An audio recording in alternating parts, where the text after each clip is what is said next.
This is the Mannin Line on location.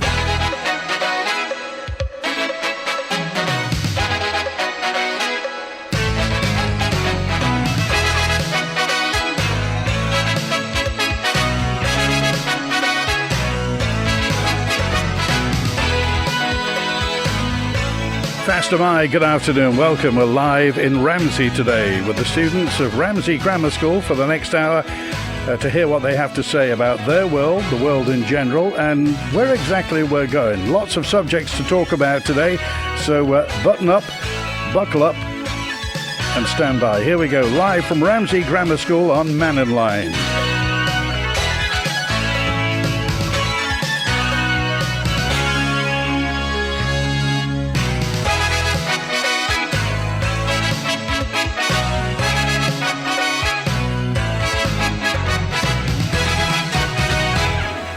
And first things first, let me see. Rosie, you can tell us all about what's the situation with the pigs at the moment? How many are there? I think there's a new one called Martha that's just arrived to the school, but I think there's two at the minute called Ellie and Martha. Okay, and Charlie, Martha, what can you tell us about Martha?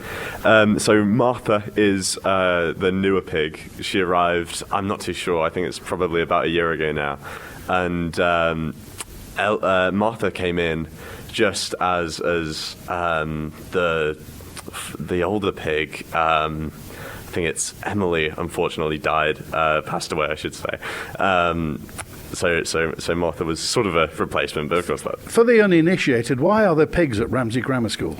Well, agriculture is an important part of the Isle of Man, and so I think teaching children about such a important sector is quite important.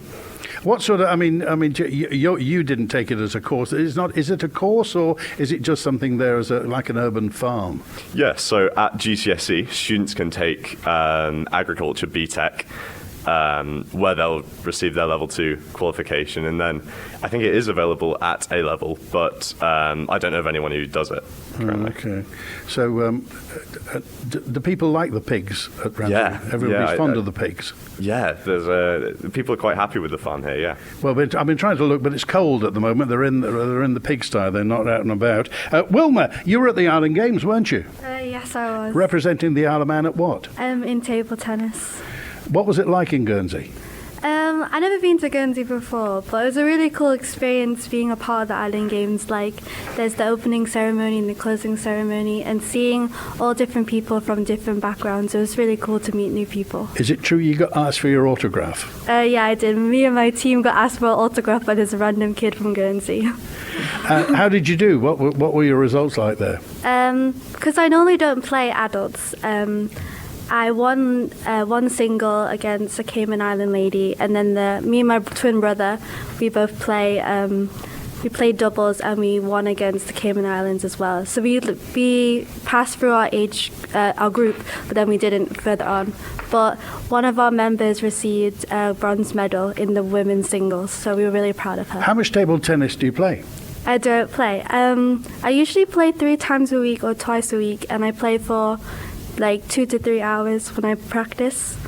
I play on island practice team sometimes on a Friday, and on a Wednesday we have a weekly league. So I play for Ramsey. Okay, and Amy, you didn't play at the netball tournament. What did you do? No, but I was a ball girl for the Isle of Man Invitational Games. So I sat on the side, and if the ball went out, I would help it get back in to get the game flowing again. Was it the first big tournament you'd been to? Well, I played for under-17s, the Isle of Man team, and I went to the under-17s Europe netball tournament in Belfast earlier this year, where we actually came second in our but seeing the Ireland Invitational Games was just an amazing experience. Yeah, the atmosphere of the crowd was so good. I mean, and there were hundreds of people. I mean, the big game sold out, didn't it? Yeah, the final game versus Jersey and the Isle of Man team, the gold medal match, that was all sold out. Yeah. So you're a ball girl. What did that involve doing? Well, it was mainly, I was asked to do it because I'm part in the 17 squad. So I just sat on the side for all the matches. And if the ball went out, I would go get it and pass it back into the game. So without having to stop time, the game would carry on quite evenly. And Daniel, you were on the space thing in Texas, is that right? Yes, absolutely. So tell us all about it. What is it? Yeah, of course. So every year there's a local satellite tech company called Mansat, based on the Isle of Man, and every year they are kind enough to sponsor 2, sometimes 3 Manx students to go across to Houston, Texas in the summer and take part in the Foundation for International Space Education's program, United Space School. And so in order to be selected for this program, we had to go through an essay writing competition. It was along the lines of like 2,000 words on why you were interested in space, what the Isle of Man could offer in the space industry, stuff like that. And then, thankfully, myself and David Sargent from QE2, we were both selected, and we got to spend 2 odd weeks in Houston. And our whole mission was to plan a manned mission to Mars, the very first manned mission to Mars. Sorry. That must have been fun. It was fantastic, yeah, absolutely. It was an international program, so myself and David met up with people from South Africa, Namibia, France, Argentina. There were people there from Guatemala. Literally every corner of the globe. We met students same age as us who had the same interests as us, and we got to work together on this project and really focus and really explore our passion for space. So you're obviously a fan of space. I mean, just to praise it, what was your essay? What was the value of space travel, and how do you see it?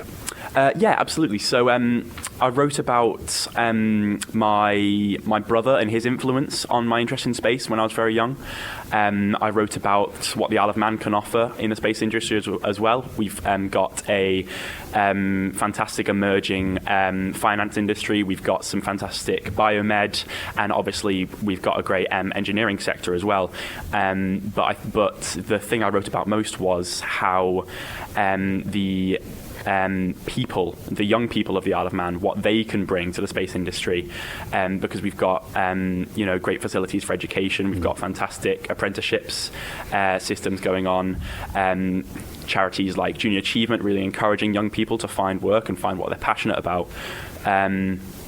And then I was also required to write about how the Isle of Man, how space and the space industry could mitigate climate change. And that was a real tough question because when you think of space, you think of massive rockets. Big carbon footprint. Exactly. So I really had to explore you could say the next generation of space tech. There's a lot of stuff in terms of technology from the International Space Station that can actually be found to be applied down on Earth to help reduce waste. Carbon dioxide recycling systems that could be upscaled, for example, for use down here. Fantastic. Well, in terms of politics, you mentioned renewables and things like that. And Josh, what do you think about the policy of wind farms on the Isle of Man? Now, there seems like we're going to get one in the south of the Isle of Man. How do you feel about that? I personally believe that they're an important step forward for the island's energy, as well. Sustainability will, in the coming years, become ever more important. Also, even though people think that they may be an eyesore, if you look at the scale that we'd actually need to do it on, 4 windmills isn't going to make that significant of a difference to the skyline. And do you think there's a possibility of this patch of gas that may be off Mackle? Do you think the gas plays any part in our future on the Isle of Man, or do you think it's wind farms? I don't personally believe it's the right move to take at this moment, just because if we're a UNESCO biosphere state, that could potentially tie into tourism in the future, and as sustainability becomes ever more important, global warming and the rate at which it's happening is increasing constantly, it seems a bad idea to do it. Although, the money that we could potentially gain from it might be useful in a pinch if we were to, for some reason, have a massive recession. Callum, what are your thoughts on wind farms? Do you think they're right for the Isle of Man? Yeah, they're the best energy for it, like using gas and stuff. It isn't the best of the climate, obviously, and the Isle of Man's quite good for the wind, like solar wouldn't be the best for us. So. Well, they best. planned, there was something in Ash yesterday, and of course the north of the Isle of Man gets most sun, but there's a solar farm planned for Andreas. Really? Andreas, perhaps a wind farm, anaerobic digestion and what have you. So, the Isle of Man, we're heading to be carbon neutral and to reduce our carbon footprint. Some people say that in a global context, we're tiny. So really, whatever we do isn't going to make that much difference. Do you still think we should put money into that? Yeah, well, if we do the tiny bit, then everyone else, if they do the tiny bit, then it should work out well. Callum, Charlie, your thoughts? I think wind farms are very good for the Isle of Man because it's windy like today. Well, the weather's perfect for it, as well as it being very it's very untapped in the Isle of Man. We don't have a long history of wind farms, so it is very good. I think there's also something to be said about other means of getting electricity, like hydroelectric and solar panels. Rather than just wind power, yeah. Okay. I want to go to Ailish. First of all, you've given up your job to concentrate on your studies, is that right? Yeah. Where did you work? I worked over at the bowling alley in Ramsey. How many hours a week did you do? I initially worked on a Sunday morning, and that would be from give or take 10 or 11 till 2 or 3, and then I would move on to a Saturday evening shift, and that would typically start from 6 until 10, but that would of course vary depending on whether we were busy that night, whether we had on theme nights, for instance, or if it was just quite dead. Well, you made a decision then to turn your back on your wage to concentrate on your studies. Who made that decision? Myself. I saw that for myself that I needed a lot of work within myself to attain the grades I wanted to achieve in order to get into a really good university for the future. What subjects are you studying at the moment? I'm studying psychology, sociology, art and core maths, which is basically like an AS level maths stretched over 2 years. And do you have a university in sight? My most aspirational one would be York, and I've got others like Cardiff, Lancaster, Southampton and Surrey. And what would you want to read there? I would like to do psychology at university. It's something I'm really passionate about, and I am aiming to at least do a master's, as with psychology you typically need to do a master's in order to get a career going with psychology. And do you have a career in prospect? I've got a couple ideas. I'm thinking about possibly doing the clinical field within psychology, but I don't want to say anything just yet, just so I can fully understand and explore all aspects and careers within psychology. And do you have exams next week? I do, yes, over at QE2 for sociology. And there's still this facility sharing with QE2 and RGS, is Oh, there? yeah. Is that a bit of a pain? I wouldn't say so, no. It gives students a lot more opportunities to study subjects they might not be able to, or to study subjects that would have previously been unable. Okay. Who else is heading for university next year? Okay. Rosie, where are you off to? Do you know? I'm hoping to go to Edge Hill University, and my other option is probably Uni of Salford. And what will you do there? Criminology and psychology, hopefully. Why criminology? I've always kind of been interested in crime, but not just for the act of crime itself, but what actually leads up to someone committing a crime or the role society plays in it. And I picked psychology to go with it because I really enjoy that subject as a whole, and I think it links really well to it. Rosie, where did this fascination with crime come from? I actually wrote this in my personal statement for university. I find it's kind of interesting living on a small island, and on a small island you probably know quite a lot of people, and you can hear about strange crimes and things happening, and we have our own prison and stuff, so I think that's quite cool to look into, and maybe that's where my fascination came with it. Hayley, are you off to university next year? I'm off to university, hopefully next year. Where do you think you might be going? Winchester. Winchester in Hampshire, that is, isn't Yes. it? Why Winchester, and what will you be doing? Well, Winchester's very, very beautiful. It's kind of like a storybook city. It's so lovely, and I want to do journalism. And I think that it's just got the most... It's a very small city. It's really, really beautiful. Everything's really close, and it's got a lovely history. It's very nice. Well, everyone professional here's ears are pricked up when you said you want to do journalism. So why? My sister-in-law, she does travel journalism. She used to work for The Independent, and she was telling us about all of her experiences and stuff, and it just kind of resonated with me, and I really love to travel, so I was just kind of like, this looks like something I'd enjoy. What sort of journalism do you want to do? Do you want to do travel? So I'd love to do travel, but I'd also be interested in sport or broadcast. So sport, because I play women's rugby, and I think that I'm quite interested in that kind of stuff, and I think being able to like get that out there and sort of increase publicity for it would be so cool. Who do you play for on the island? I play for Vagabonds Ladies. Okay, and how's the team doing? We're doing okay. We've been we play in the Cheshire League, and we've had quite a big team change recently, so everyone's just kind of trying to figure out where we match with each other, and we're slowly improving ourselves. What position do you play? So I'm the second row, so Okay. I play 4 or 5. Okay. In terms of coverage of women's sports on television, there's been a lot more of women's sport, particularly women's football is on television a lot, and women's rugby as well. Do you think that's benefited the sport?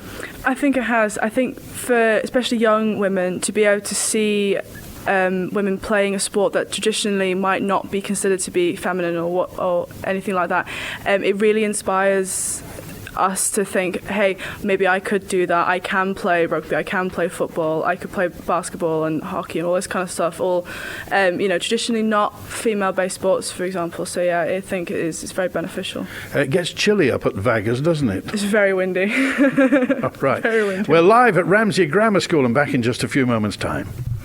Island Hearing Limited, your local hearing care specialist since 2009, with branches in Port Erin and Ramsey. We provide the very latest hearing aid technology available, which you can try at home, with excellent aftercare and a wax removal service available using microsuction. Give us a ring on 830 722 or visit Island Hearing at One Station Road, Port Erin. We're happy to help.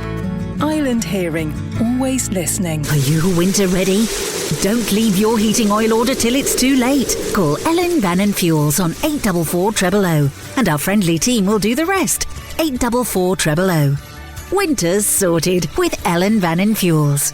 Walk through the northern lights into a land of ice and snow at Ramsey Garden Centre. Indoor and outdoor lights, a magical range of real and artificial trees, decorations, gifts and much more. Christmas at Ramsey Garden Centre, Albert Road. This is an appeal on behalf of the Queen's Pier Restoration Trust. If you're a business owner looking to support a great local cause, then consider sponsoring or donating to the Queen's Pier Restoration Fund. Your support will help ensure that the historic Queen's Pier will remain as an important Manx landmark for future generations to come. To discuss corporate sponsorship opportunities and play your part in history, call Graham on 355 104. That's 355 104. This audio has been kindly sponsored by Paul Carey & Sons. There's a new way to Subway with 2 fantastic menus. Which will you go for? The all-new Subway series with 15 irresistible creations like the Big Bombay Sub, Great Goddess Salad, Emperor Wrap and Big Cheesesteak Sub Melt. Or create your own. You pick the ingredients you want and build your own sub, salad or wrap the way you want it. There's a great mix of healthy and indulgent menu items available from Subway and ShopRite, Peel and Port Erin. With a recent run of good form under their belts, FC Isle of Man head back into action this weekend, hoping to continue their charge of the NWCFL Premier Division table. The Ravens welcome Cheadle Town to the Bowl this Saturday and looking to add to good results in recent weeks to keep pace with the big guns towards the top. Join me, Rob Pritchard and Tony Meppen for FC Isle of Man versus Cheadle Town, kicking off this Saturday at 6 p.m. Manx Radio will be providing full live match commentary on our DAB and AM 1368 channels. Live coverage of FC Isle of Man on Manx Radio is supported by Selton, investing in our community. This is the Mannin Line on location. 12 live from Ramsey today with Andy and also the students of Ramsey Grammar School. And Thomas, straight off, Thomas, they're looking at bringing the age for purchasing vaping products up to the age of 18. I'll ask you straight. You don't vape, do you, Thomas? No, I don't. No. You know people who do vape, though, don't you? Yes. Okay. Yeah. I'm not asking you to name names. That's okay. Why do you think young people are vaping? Because vaping was supposed to take smokers out of smoking. Yeah. It seems to be introducing young people to smoking. So why do you think people are vaping now? I think there's like almost an ideology around it being like almost cool or deemed as acceptable. It's a lifestyle thing. Yeah. So, I mean, is there peer pressure?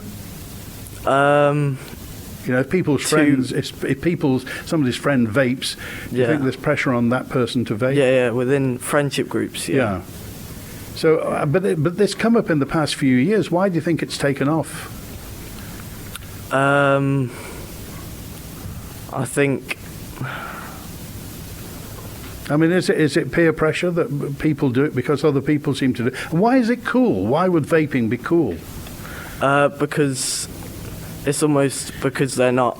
Because you've got to be a certain age to do it. They think that it's more mature. Oh, I see. Daniel, you don't vape, do you? No, I do not. No. So... tell me why. Tell me. Lots of parents are tearing their hair out. Yes, that their daughters and sons happen to be vaping for and this was meant, as I say, this was meant to take people out of smoking, not introduce young people to it. Yes, absolutely. And I think it's, as Thomas said, it's sort of become something of a social thing. And I think it's become so popular with young people. It becomes so attractive to young people. It could simply be because, you've got all these different varieties, different flavors. It's colorful, it's bright, it's advertised in that manner and it's almost as if it appeals to young people. So I understand why it's taken up by so many young people. So they're going to now put the age up to 18 to buy stuff on the Isle of Man. And again, lots of the retailers here are quite strict on it. But the trouble is, you can just buy stuff on the internet. Yes, absolutely. As a new technology, as a new thing that's currently taken hold of the young people in recent years, I think it's inevitable that it's going to be difficult to control as it is.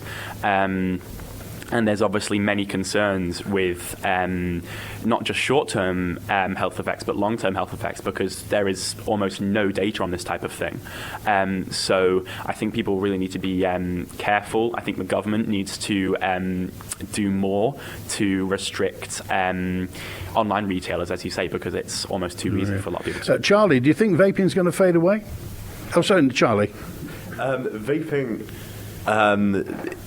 It rose so quickly, like Daniel was saying, because it's marketed with such bright colours, which are so attractive to kids. Something the vaping bill does state is that it's going to be, if it's passed without this being amended, that it's going to be illegal for retailers to have like stalls of vapes on display. So that'll make it more difficult for these vaping companies to advertise to children. Why is it cool? Why is vaping cool?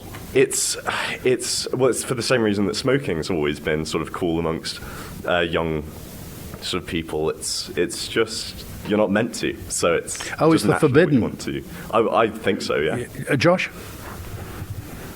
This doesn't directly relate to that. It's still connected to vaping, and it's similar to the predatory marketing that's just become a large component of the food industry as well as smoking and vaping, and that everything's been engineered to be more addictive. The same can also be said about social media and algorithms and things like that. So I'm wondering how we can work to mitigate the potential fallout of that. So do you think this is putting pressure on young people that probably 20, 30, 40 years ago wasn't there? There wasn't the pressure to conform, as you say, to algorithms on social media. And if, certain types of food, perhaps fast food, is being pushed down people's throats. Do you think this is more pressure than there's been before? I think it's less about conformity, at least above the age of about, well, if you're a young secondary schooler, someone, let's say, 12 to 15, then maybe conformity is a big thing. But I think it's more that algorithms are being used to push specific perspectives, or they're designed to keep you watching vapid content purely for the purpose of generating revenue and using your data for advertising more than anything else. So what's your view of AI? I personally believe that while there are some benefits to it, we should probably be careful about how it's applied, because if we go from the AI that we currently have to artificial general intelligence, that which is equivalent to a human, from that point the gap between artificial general intelligence and artificial superintelligence is very small. And at that point, it's virtually impossible for us to control it, at least from what we know right now. The future. I want to go to it's Ailish again, because big news, of course. You passed your driving test, yeah? Oh, yeah. When was that? Like the other week or a week ago. How many lessons did you have? That's a question and a half. I did take quite a lot of lessons. I think about between 1 and 2 years, perhaps, of lessons. And how much were lessons at the end? I think they were initially at a lower price when I first started. I think around 35 when I initially started, and then it went to £40 per hour. But as you have to get used to the Douglas routes, and you have to drive over the mountain, they typically go up to 1 hour and a half, making it £60 every lesson. So you're on an R plate now, yeah? Yeah, R plate, yes. Until when? 12 months, another year. And for anybody who doesn't know, what's the speed restriction for an R plate now? 50 miles per hour, and it's the same for the learners as well. Okay. Who else has been taking driving lessons lately? Rosie?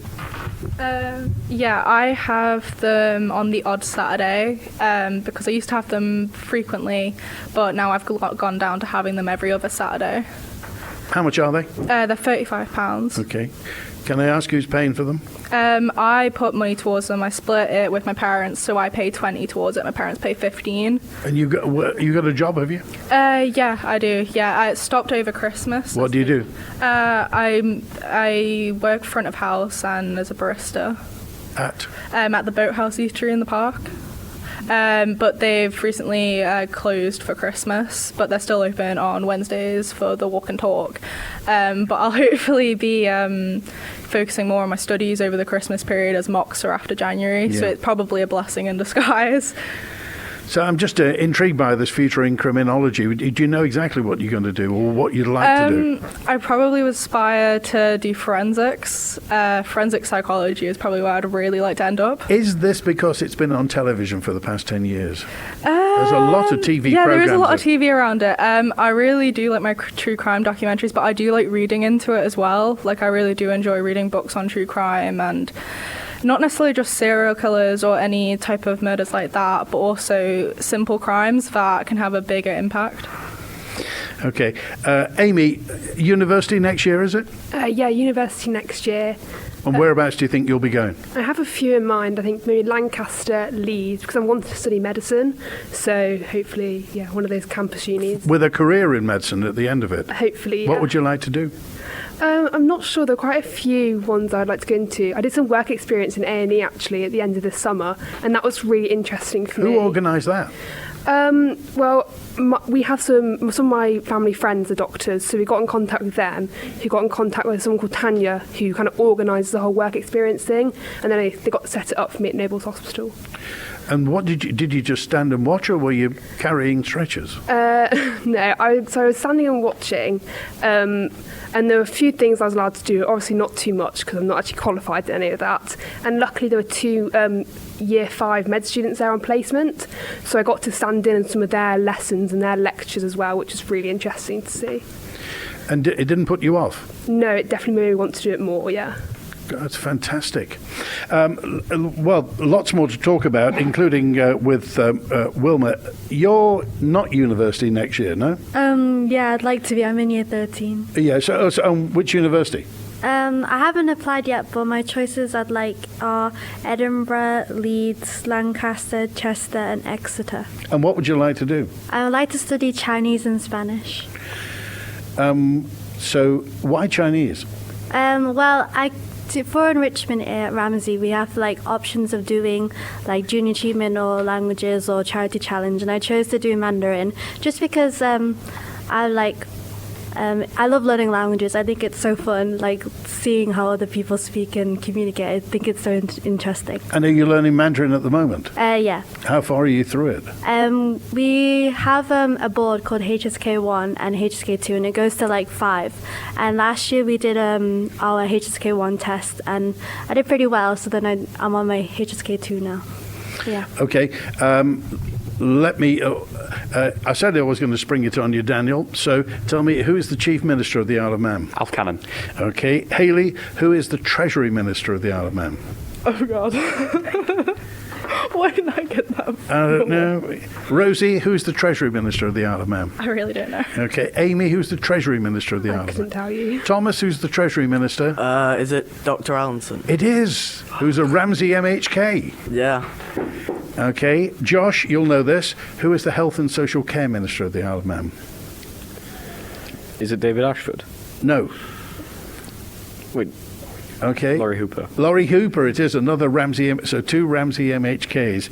In that case, it's Charlie, who is the Education Minister for the Isle of Man. Is that Julie Edge? It is Julie Edge, well done. Callum, here's yours. Who is the Home Affairs Minister for the Isle of Man? Absolutely no idea. Okay. Wilma, who's the Home Affairs Minister? Not a clue, sorry. Ailish, who's the Home Affairs Minister? I'm unsure, sorry. Anybody know who's the Home Affairs? It's Jane Poole Wilson. So I'll ask you then, who's interested in Manx politics here? Who knows much about Manx politics? Does anybody pay any attention to Manx politics? Charlie? I would say I know a bit. I don't know much. I don't know as much about. You follow Manx politics, though, don't you? Yeah, I follow more British than Manx. And what do you think is top of the shop at the moment in Britain? Apart from the fact there might be an election any moment soon? Yeah. So just yesterday, Jeremy Hunt released his autumn mini budget and an autumn statement, and so that's quite interesting. That's new. That's fresh. And why? What's your interest in politics? Where does it come from? I'm really not too sure. Neither of my parents have really sort of raised me on it or anything. So it really just came from me watching the news sort of quite early in life and seeing how kind of important. Interesting. Do you watch television now? I don't tend to. No. Do you read a newspaper? I don't. No, but I read. Newspaper publications on my phone. On phone, yeah. So you get your politics from your mobile device, presumably. Yeah. I mean, do you remember the last time you bought a newspaper? Read a newspaper? I mean, I pick them up in the shop whenever I'm sort of passing through, but I've never bought one there. Callum, do you read a newspaper at all? I've just started buying newspapers. Oh, which one do you buy? The Times. Is that online or actual newspapers? The actual thing, yeah. You actually? Why have you suddenly started buying a newspaper? Well, because getting your news off the internet, it's all higgledy-piggledy. But when it's in newspaper, it's just one big thing for you to read. And you didn't buy newspapers or read newspapers before then. So why the decision to? I have to say you're right against trend. You're a trailblazer. Our politics teacher. Yeah. A politics teacher suggested you bought a newspaper. Yeah. So you're doing politics at A level. Yeah. And what do you hope to do? Are you going to university? Yeah, law at university. With a view to a career in law? Yeah. Is that a family connection or just... No. You just want to be rich and famous? Yeah, rich and famous. Yeah, everybody wants to be rich and famous. There's talk on the Isle of Man about an assisted dying bill, which would allow people to choose when they could end their lives if they fitted into certain medical criteria. Do you have any thoughts on that? It's a complicated issue, isn't it? I think it depends on whether you think people should have that right to make their own decision about their lives. So personally, I think they should. But, others might not. Ailish, what do you think about the assisted dying bill? I think it's a highly subjective matter that can vary from person to person, doctor to doctor. I know a lot of doctors aren't as sure or aren't as keen on the bill, but it also depends a lot on the families, the person, the individual. Is the individual in a coma? Can the family afford to keep that person who might be in a coma at hospital? Are they able to pay the fees to keep them there? Is the person in excruciating pain to which they can't necessarily find a reason for living, or there's no foreseeable chance of them surviving, perhaps? But it's also highly understandable as to why a doctor might perhaps advise against it, for instance, because they might be working on the patient, constantly working with the patient. There might be underlying mental health issues that might perhaps motivate a person to lead to or choose the option to do euthanasia. They might not be in the right state of mind, for instance. Josh?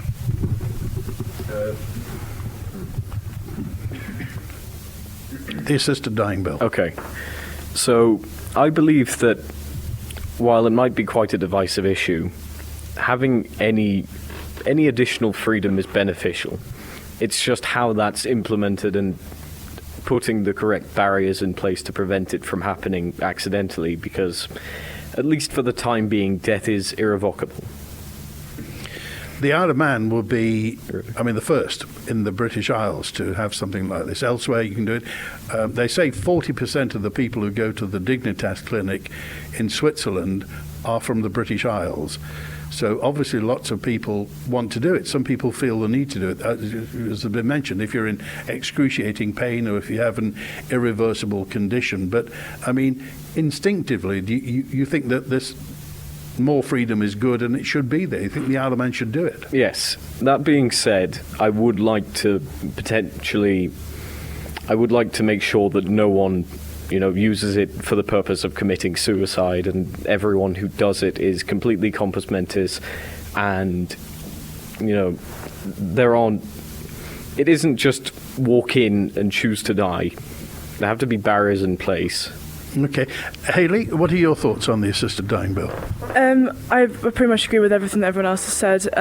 I think it's one of those things where it's very difficult to it's very difficult to see it in a black and white way, because no one can fully agree with an assisted dying bill. There's going to be ethical issues with both ways, and again I agree with everyone that there needs to be legislation in place or something in place that will mean that they are being tested properly to make sure that they are mentally stable, that they are truly in no way to continue living, that they have got a really bad quality of life. Rosie? Like everyone else saying, it's quite a sensitive topic to talk about, but I personally believe that anyone should have the right to choose what they do with their own body. And I think if they've come to the point where they believe that assisted dying is the way to go, then they must be in excruciating pain and must not be able to function properly in their life, and it must have been something they've considered properly. And if the processes are in place to ensure that, then I don't think there's very much of an issue with it. So if at the moment it's going through, Tynwald, do you think you'd be happy if it were enacted, if an assisted dying bill was present on the Isle of Man? Yeah, I think it would be important for people to have that freedom of choice, whether they're terminally ill or suffering in that way. 16 minutes before 1, live from Ramsey Grammar School today, and back in a moment. Have you been invited to take part in the Household Income and Expenditure Survey? It's one of the most important surveys for our island, because the information you provide is vital data for our island's financial planning. It helps us calculate our VAT revenue from the UK. Plus, it gives us a better understanding of the financial strains on residents, so we can support those who are struggling. If you've been invited, please take part. Visit gov.im/HIES for more information. Spectrum Windows. If your house needs a new look and your windows letting rain, keep those cold breezes out and make it look like new again. Spectrum Windows, Spectrum Windows. Quality through and through. Great work guaranteed to you. Spectrum Windows, Spectrum Windows. more this Christmas with Shaw. Sign up to a Shaw Unlimited Max Pay Monthly mobile plan and get a £100 to spend in M&S. Unlimited data, our fastest download speed, 8 gigabytes of Zone 1 roaming data, plus a £100 M&S gift voucher. What more could you want? Visit us in-store or online at shaw.com. T's and C's apply. We're gathered here today. All her friends thought Kerry was going to be a right bridezilla. She was so determined that everything had to be totally perfect. But they needn't have worried, because Conister Bank had Kerry's back.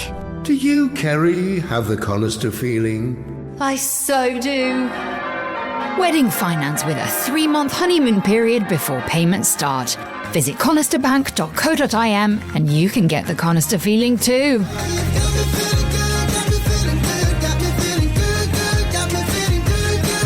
All loans are subject to status. Terms and conditions apply. Early settlement fees apply. On Friday the 1st of December, it's the deadline for the RBV Cultural Award, the Rai Blina Van Allen. So this is your final chance to have your say for who should be the RBV.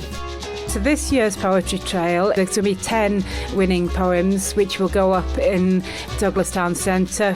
And the closing date is Friday 1st of December. That's 2 important deadlines, and you can find out more about them in Shachley this evening at 6. This is the Mannin Line on location. In Ramsey today, Ramsey Grammar School, and Callum, we were talking in the break there about artificial intelligence, brought it up with Josh earlier on. Do you see if there's any sort of existential threat? I mean, is it going to take your job away in the future? What's the downside with AI? I think the biggest problem with AI isn't it's going to kill us all like the Terminator or anything, but it's when people lose their jobs, they'll have nothing, right? They'll be unemployed, and then what can they do after?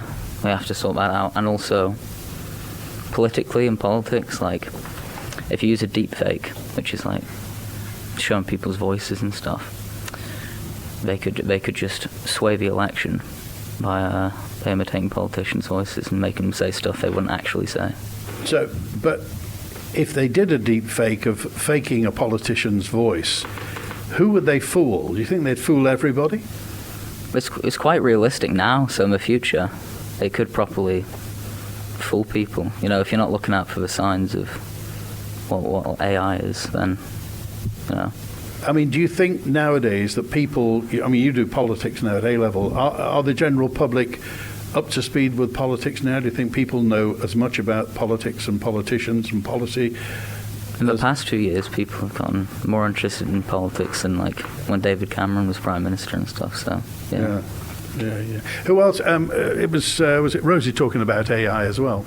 Yeah, we were talking about whether it could take your job or not, and I said I think it depends on what sector you actually work within, because I think the reason people are so scared of AI is the uncertainty. It's a new technology that people don't have much idea of what it's capable of, or even the idea that it's capable of anything is probably quite scary. I think the thing is that we don't know what it's capable of until it's taken it. Yeah, exactly. And at the moment, they're teaching AI to write code. Yeah. So if it can suddenly become intelligent, we don't quite know what it's going to do in the future. Yeah, and I think it's quite scary that it could take jobs, but I guess it would depend on what sector, because there might be certain things AI will not be able to do. Like, I think possible in the farming community, that would be quite hard for AI to take over. AI will never muck a pig out, I can guarantee that. Never do anything. Josh? Going back to what Callum said about the potential political implications of AI, there's also the issue of things like facial recognition and it being used by totalitarian dictators to limit people's freedoms further and as a method of control. And do you think that's a bad thing, facial recognition? Yes. Because most people now who've got a smartphone will have facial recognition on their phone. So lots of people are walking voluntarily towards facial recognition, aren't they? I'm not saying that facial recognition as a concept itself is innately and essentially bad. What I'm saying is that the use of facial recognition in policing and to suppress people politically in is the wrong a problem. hands. so facial recognition in the wrong hands. And the issue is that even if we were to say that the majority of people were good, there will always be one or two malicious actors. As is always the way. It will always be the extremists that will, most people are peaceful and live their lives, but there'll always be people on the extreme. But so, it's your generation now, you're of the age now who will be living with AI for the rest of your life. Are you bothered by it? Does it scare you, or are you happy with it? While I'm not a massive fan of AI and its implementation into our lives, there's no point in worrying about it now because there's not really anything I could reasonably do to prevent it from happening. So I'll just deal with it. But I would like to add that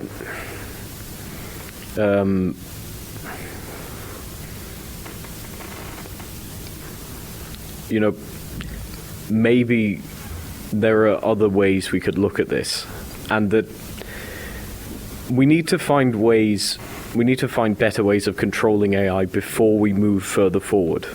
What we've done is we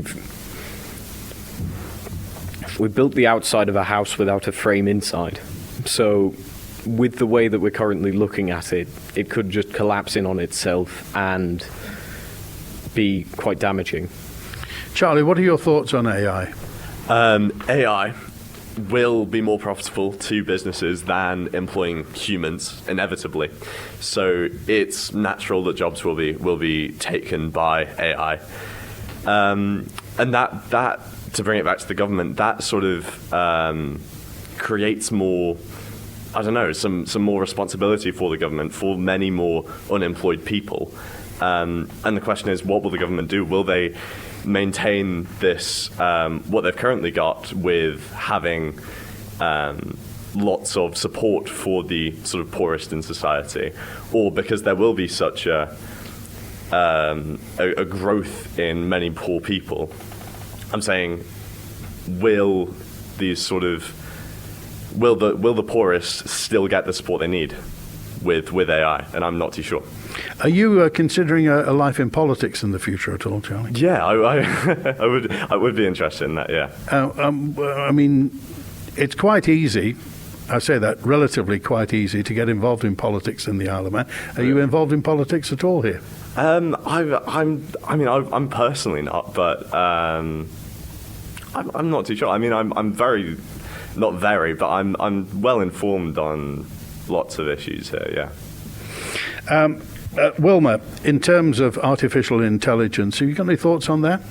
Well, because we're all school children, we have an education. And then if AI takes away jobs, then what's the point of education? Because, if they're so smart that, I guess, in the internet, we could just take away, teaching, and then people wouldn't have to develop their talents of, playing an instrument, because AI will just play instruments or...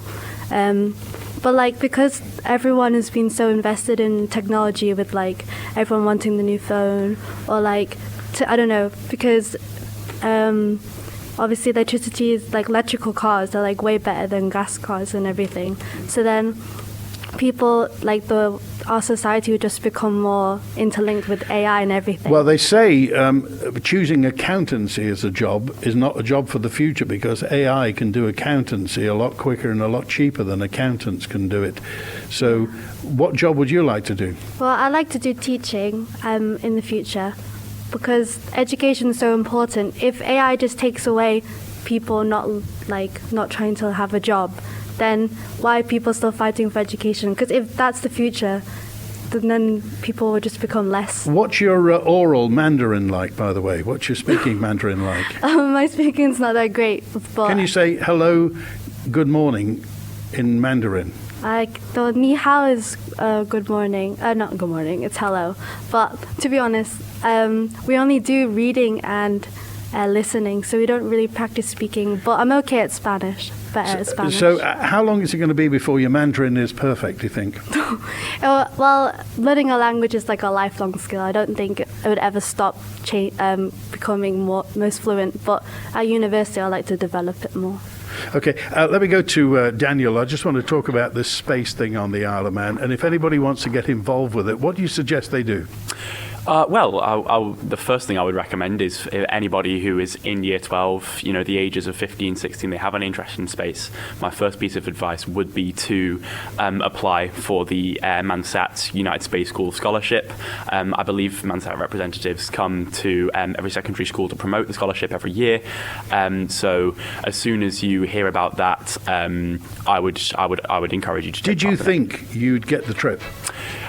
No, to be honest, no. You obviously hoped you would, but when you were told that you got the trip to Texas, how did you feel? It was funny timing when I received the news I was going to go to Texas, because I was simply just on the school bus in the morning on the way, and I saw an email pop up on my phone, and I went a little bit crazy, and I got a few weird looks. But I got to go to Texas and have this. Honestly, I would call it a life-changing trip. I got to meet so many fantastic people who I'm still in contact with now.